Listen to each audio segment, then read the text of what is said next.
It's been nearly a year since more than a dozen women came forward to accuse Harvey Weinstein of sexual harassment, assault, and rape. And soon after, millions of other women shared their own stories of sexual harassment and assault on Twitter with the hashtag #MeToo. And it wasn't long before the hashtag became a movement. And taking stock 11 months later, one thing is clear. Oh, how some of the mighty have fallen.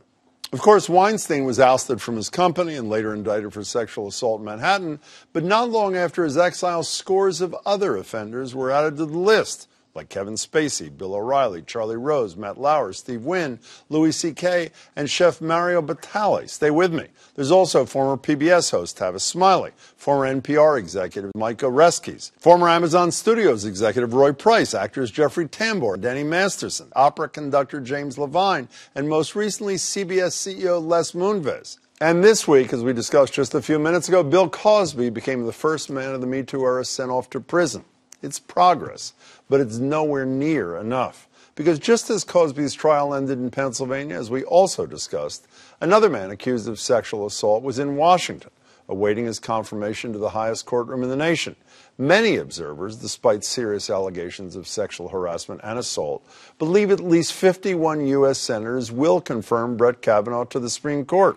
Not to mention the 49% of Americans who voted for the man who nominated him, caught saying this on tape.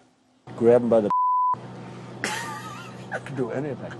And who's been credibly accused of doing the very thing he boasted about. So far, dozens of Me Too offenders have been pushed out of some of the most powerful positions in the private sector. But in the public sphere, where theoretically we the people have a say in what goes on, not so much.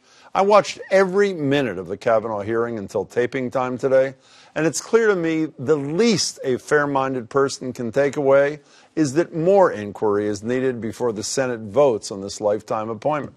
You know, I'm also hearing from supporters of Christine Blasey Ford who say that even a narrow defeat for Kavanaugh would be a victory for the country. But really? As long as only 49 senators approve the nominee clouded by sexual misconduct allegations, all is okay?